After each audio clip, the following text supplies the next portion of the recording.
While considering compound events, we're now going to focus on dependent events. And so a dependent event, unlike an independent event, dependent compound event, is where the outcome of the second event has been affected by the outcome of the first event. And as we determine the probability, let's say that this is the probability of A and B.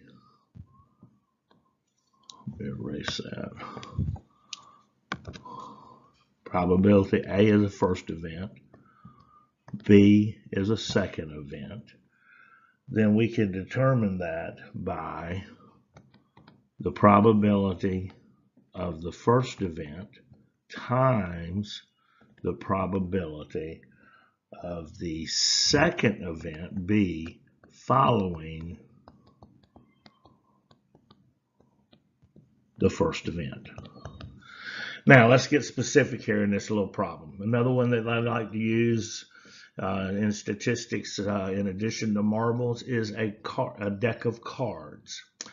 So Cynthia draws 3 cards from a standard deck, one at a time, key phrase here, without replacement. In other words, once she selects a card, it does not go back in the deck.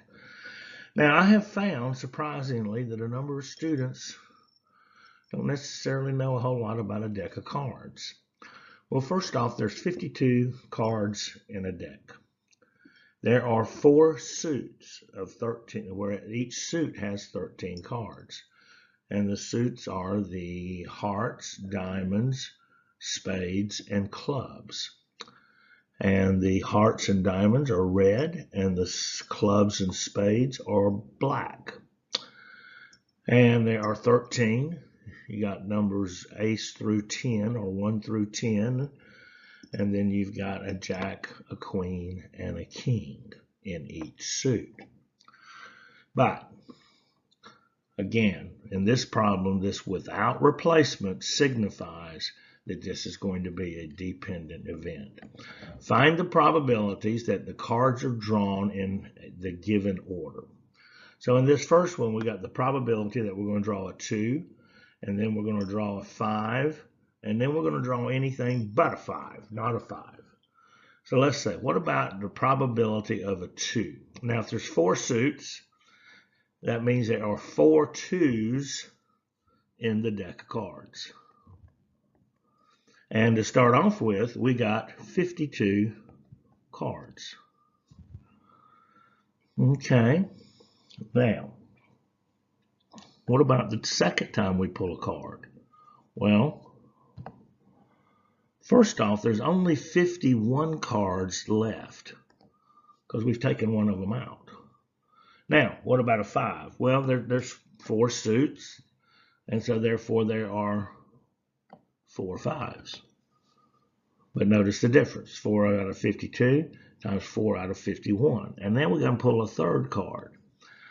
All right, well, and it's not a 5, but let's start here with how many cards are left in this deck? Well, I've taken 2 out, so there's only 50 left.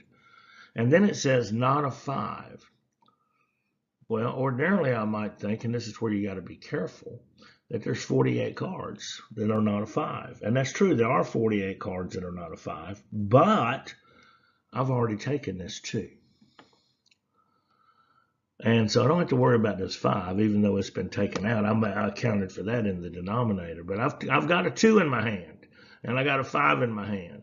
And now it's asking, well, what about not a 5? And so it's not going to be 48. There's going to be 47 cards now left in the deck to pick from that are not a 5. Ordinarily it'd be 48, but I've got a 2 in my hands, and now there's only 47. And we just simply multiply all this mess together. So 4 times 4 times 47. Let me just check my work here. I think I know what it is. Yeah, 752. And and 52 times 51 times 50. That's 132,600.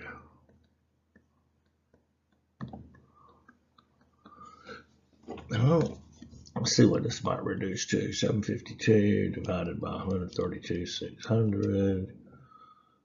Enter. May not give me a fraction. Nope, it's not going to. So let's see. Well, everything's divisible by 2, right? Probably let's see. Is everything divisible by 4? Everything's divisible by 4. How about 8? 752 divided by 8.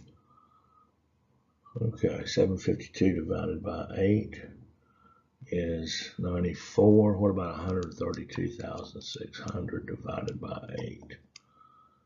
Ah, yeah, okay.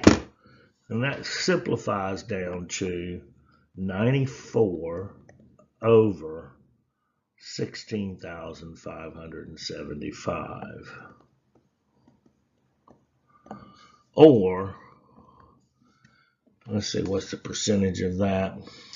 0.0056 or 0.6%, less than 1%, and that's approximately about. Wow, not much chance of doing that, is it? You ever watch World Series of Poker on television? It's kind of fascinating. All right, let's look at this next example. We got a heart, not a heart, and a heart. Okay, so again, there's 4 suits in a deck. One of those suits is a heart. That means on my first pull from that deck, if I take 15 divided by 4, that's 13. So there's 13 cards of each suit. So I've got a 13 out of 52 probability that I'm going to get a heart on the first time I pull. Now, what about not a heart? Well, if there's 13 hearts and there's 3 other suits with 13 cards in them, then 3 times 13 is 39, or 52 minus 13 is 39. So there's a 39. I got 39 possible successful outcomes. But what about how many chances do I have? I didn't replace that heart, which means there's only 51 cards left in the deck. Now, and then a heart again. Well, I've already got 1 heart in my hand. Started off with 13. I got 1 in my hand. That means there's only 12 left. I've pulled 2 cards from this deck without replacement. So that means I've only got 50 to pick from. So we got 13 over 52 times 39 over 51 times 12 over 50. Let's see if I can reduce this before I start multiplying. Let's see, 13 over 52, that's going to be 1/4. And 39 over 51, well, 3 will go into 39 13 times. And 3 will go into 51 17 times. So I think that's about, well, 13 and 15 are prime numbers. I can't reduce that anymore. And let's see, 12 over 50. Well, they're both divisible by 2, which is 6 over 25. Now let's multiply all that together. So let's see, 13, let's say 1 times 13 times 6. 1 times 13 times 6, 78. Well, I might could have reduced something somewhere, but 78 over, and what's 4 times 17 times 25? 1,700. Well, those are both divisible by 2 as well, again, aren't they? Let's see, so I think I can reduce this down to 39 over 850, or about what percent?